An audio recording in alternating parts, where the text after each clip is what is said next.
di malam ketiga penghiburan ini, terhimpunlah kami dalam jemaatmu GPI di Baitania Mas Tari. Bersama-sama kami mau mengisi kehidupan kami dengan kebenaran firman Tuhan, terutama hiburkan dan kuatkanlah kaum keluarga kami di sini yang berduka cita. Bahkan tidak hanya menghibur saja, tapi memotivasi dalam kehidupan ini, bahwa selama hidup ini kami senantiasa harus taat berbakti kepadamu. Amin.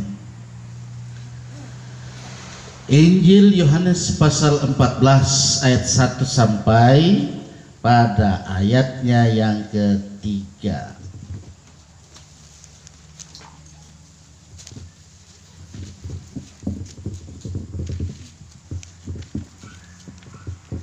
Saya baca firman Tuhan, mari hendaklah kita mendengar, kita menyimak firman Tuhan ini supaya menjadi kekuatan, penghiburan, bahkan memberi inspirasi buat kita untuk merelevansikan firman Tuhan ini. Janganlah gelisah hatimu, percayalah kepada Allah, percayalah juga kepadaku. Di rumah Bapakku banyak tempat tinggal. Jika tidak demikian, tentu aku mengatakannya kepadamu.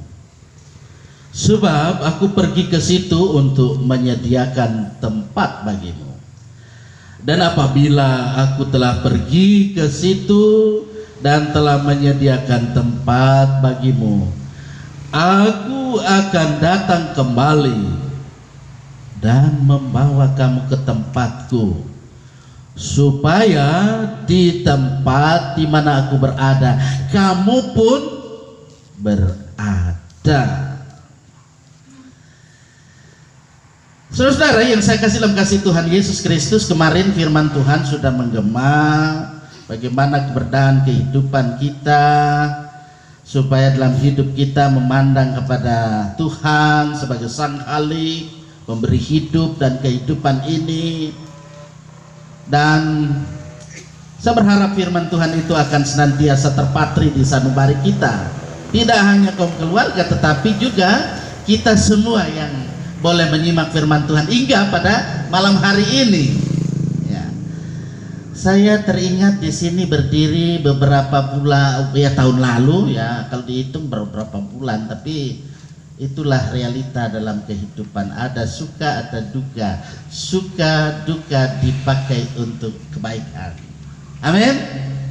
Iya, saya percaya dalam hidup ini Tuhan selalu mau menyatakan kasih-Nya, kemurahan-Nya dalam hidup ini.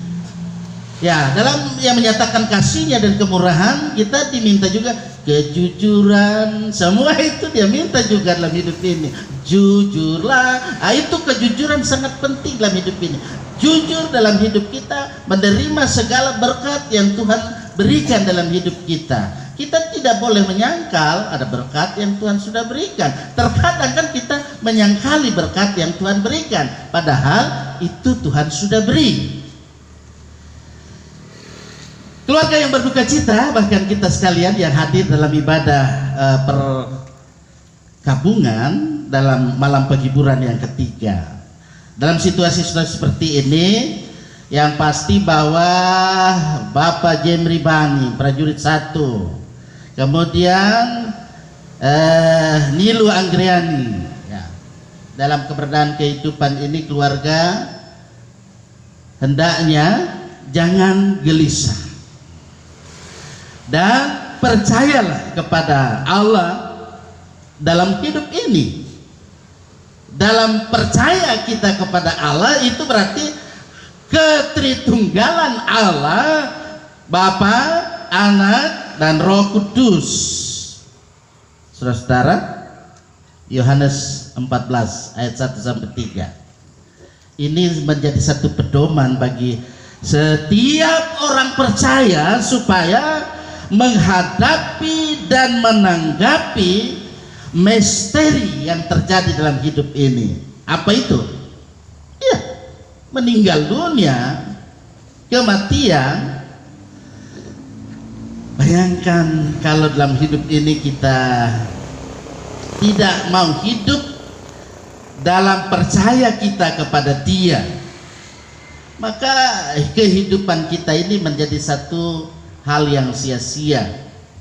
Sehingga walaupun kita bekerja keras, ya, dari pagi sampai malam, bahkan malam sampai pagi, ya, memang banyak mungkin diperoleh harta benda, tapi itu hanya sementara.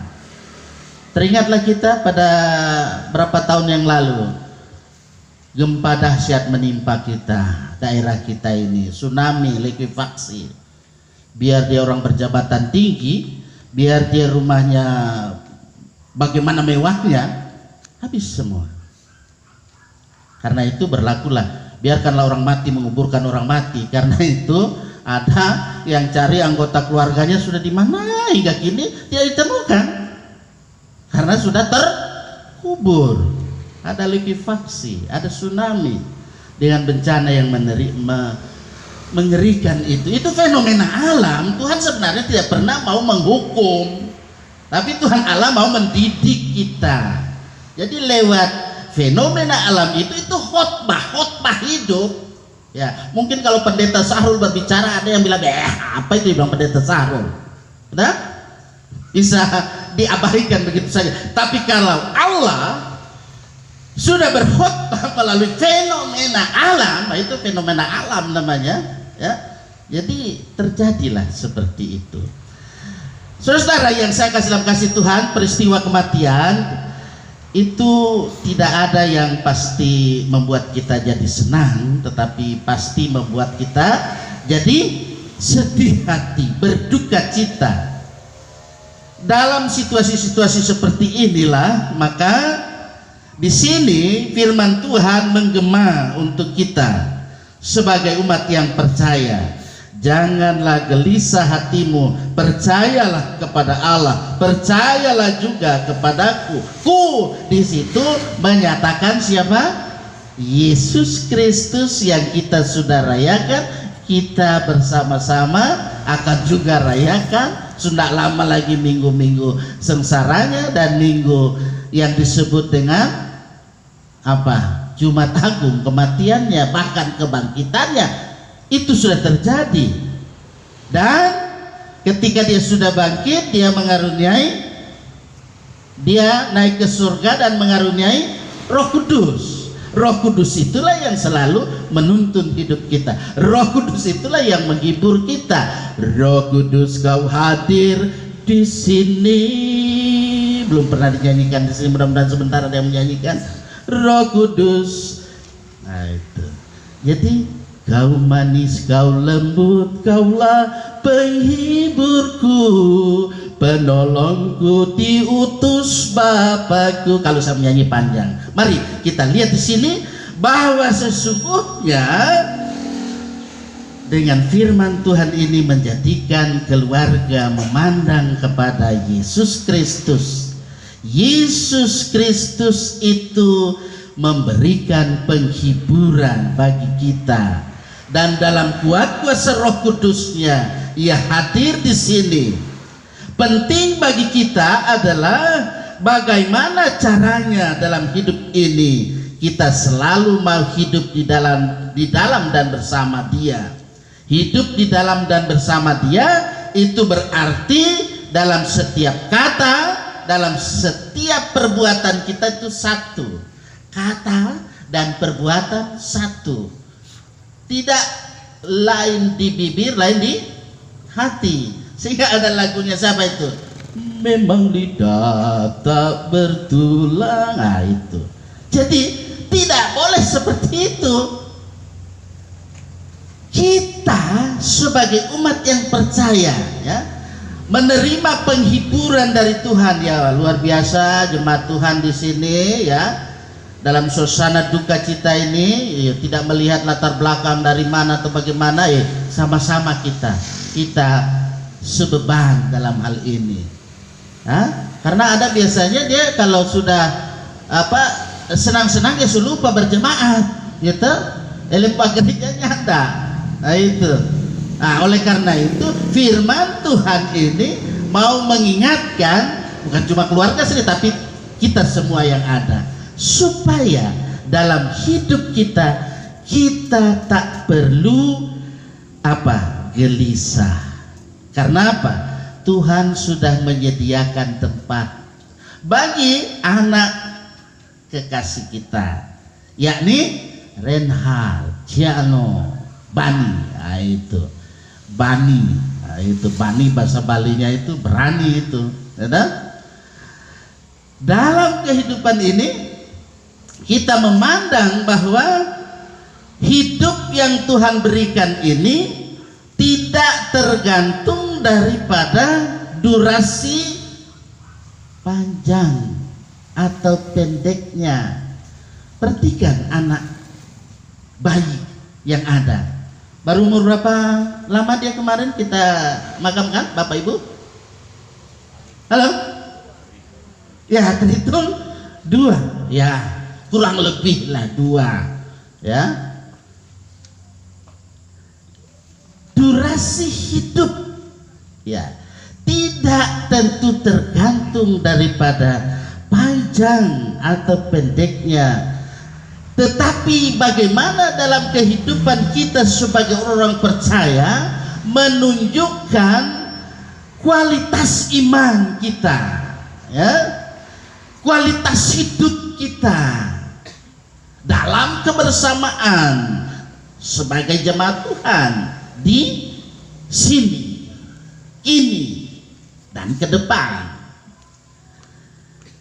Keluarga yang saya kasih dalam kasih Tuhan, dalam duka cita ini datanglah kepadanya, selalu ungkapkanlah kepadanya beban yang sudah ada pada diri kita, supaya kita dimampukan untuk menanggung beban itu.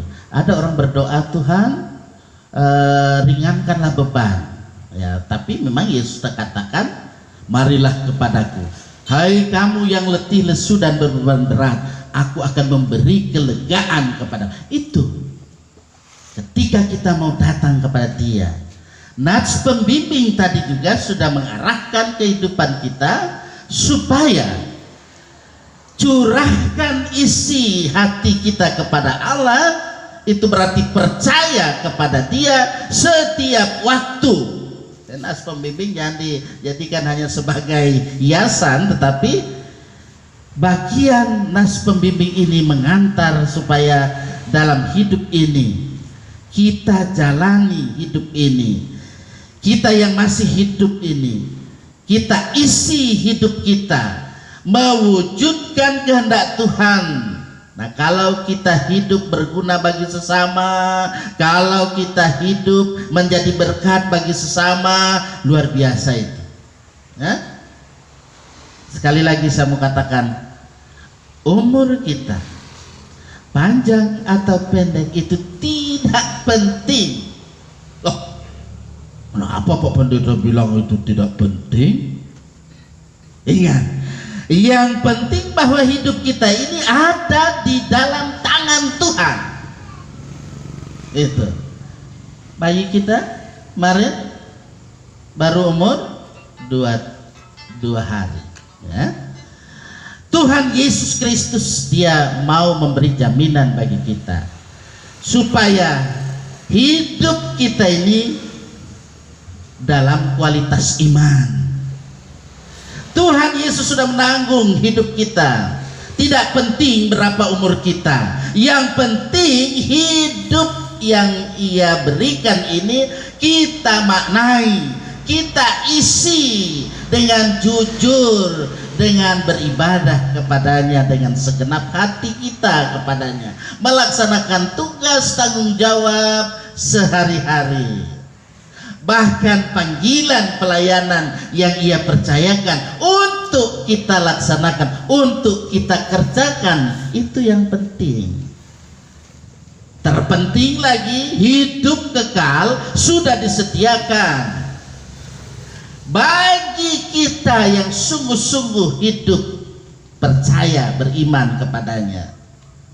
Kapling dia sudah siapkan, ya. Tidak seperti kapling-kapling yang ada di dunia, seperti tadi saya katakan ada fenomena alam hancur ludes, tapi itu kapling ya sudah siapkan for torang supaya kita hidup kekal, menikmati bagaimana kehidupan. Seperti syair lagu yang pertama, ada kota yang indah cerah. Itu. Saudara yang saya kasih dalam kasih Tuhan, marilah kita merawat hidup kita yang adalah pemberian Tuhan. Tetaplah percaya, berlindunglah kepadanya.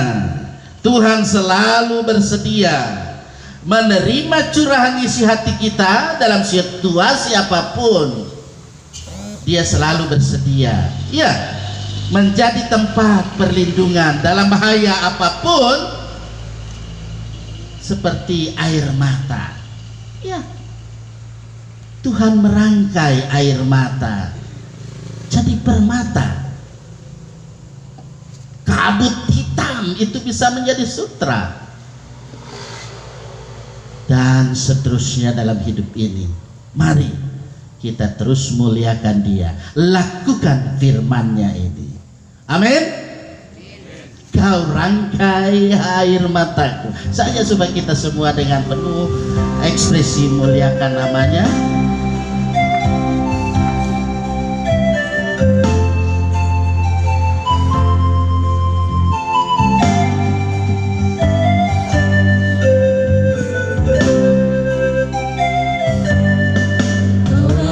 Air mataku jadi permata, kau ubah kabut hitamku menjadi sutra. Kau lahirkan kesukaran, kau ubah jadi bintang-bintang. Kau rangkai air mata jadi permata. Betapa beda jalanmu dari jalanku,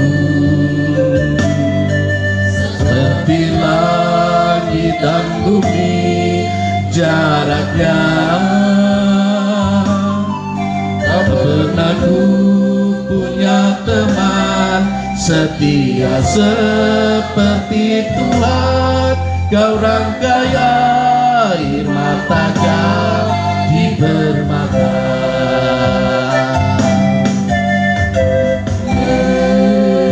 Yesus, oh Yesus,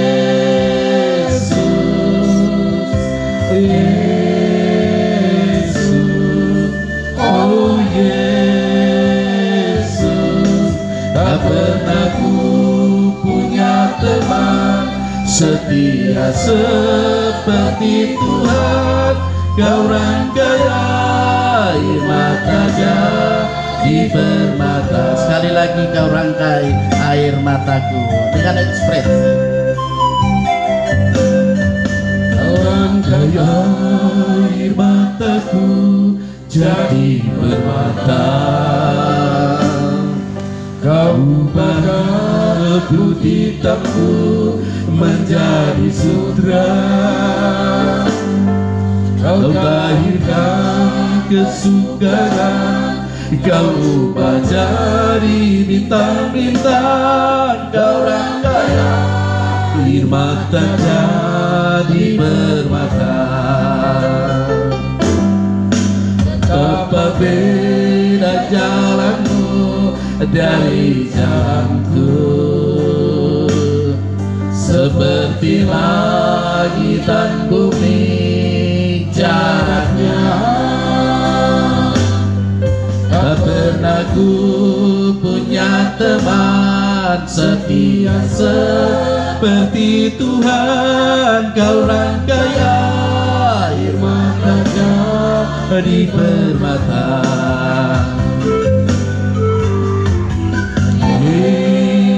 Yesus, oh Yesus,